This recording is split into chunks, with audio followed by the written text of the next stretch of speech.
Hello everyone, welcome to Katharine's Creatures. This is a series where I get to talk a little bit about and touch base upon various mythological creatures, beast beings, and the like, pulled from lore worldwide. And today I wanted to talk about one particular creature that I had not heard about until just the other day. And as soon as someone mentioned it, of course I had to look it up. And this is the Squonk. I love the name. The Squonk is a mythical creature that is reputed to live in the hemlock forests located in the northern part of Pennsylvania in the United States.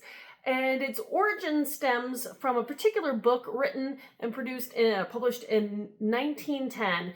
And the book was called Fearsome Creatures of the Lumber Woods.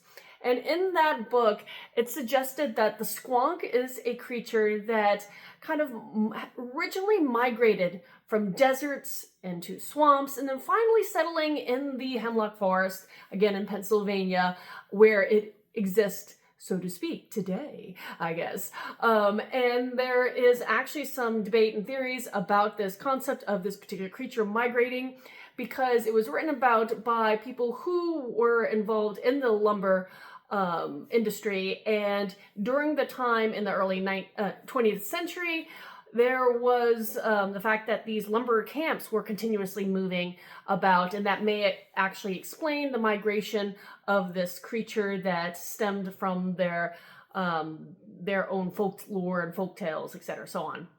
So let's see. The cool thing I thought about the Squonk is that from its origin until today, and I know it's not been around tremendously long time, but even still, it has changed very, very, very little.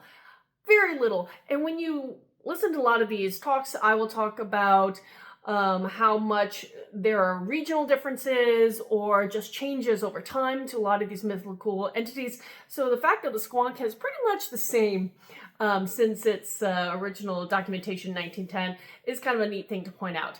Now, in terms of the actual creature, it was written about in the original book, and the original book talks about it saying that the Squonk travels about in twilight and dusk, predominantly. That is its time of day that you'll see it moving around. And it is an unfortunate creature. Makes me feel like a little bit of Eeyore in some ways, and we'll get to that in a moment if you know the Winnie the Pooh reference. But the Squonk is an unfortunate creature. Its skin doesn't fit itself.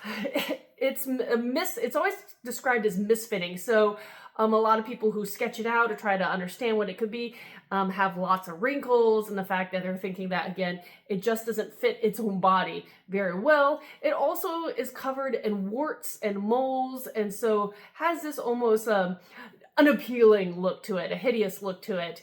And because of that, it realizes how badly it looks, and so it's always unhappy. And to make things worse, people who supposedly have tried to hunt the Squonk, if they know what to look for, they can track it down by following the tear-stained trail, because the Squonk constantly cries about its own misfortunes and woes, particularly about the way it looks. And now, interestingly, also, I thought this was fascinating, that if in the few cases that you can track down the Squonk and corner it, the creature, if it realizes it is cornered, or if you startle it or frighten it, it can dissolve itself into its own tears. How tragic is that? But it allows it, I guess, to get away in some senses. Now, today, in some of the more modern lore about the Squonk, again, it's changed very, very little since 1910. Some of the newer additions to the lore is that one of the reasons why it avoids or moves the slowest around midnight on moonlit nights, moonlit nights, is because, again, it doesn't like the way it looks. It's ashamed about it, and so it's trying to avoid its own reflection in any kind of bodies of water, and so that's why it likes to move around in the murkier times where a lot of creatures animals have a little bit of trouble trying to focusing in during that dusk part where it's not exactly bright enough for the day, but not necessarily that crisp darkness for the more nocturnal creatures. But anywho, another thing that was kind of tacked on a little later was the fact that they started noting that it supposedly has webbed feet. For whatever purpose, we don't exactly know. Now, outside of that, that's pretty much a good summary of the lore of the Squonk that I have been able to find. I will also note that there is a place in Johnstown, actually in Pennsylvania, that has a whole festival dedicated to the Squonk, and it's called Squonkapalooza. Again, love this name.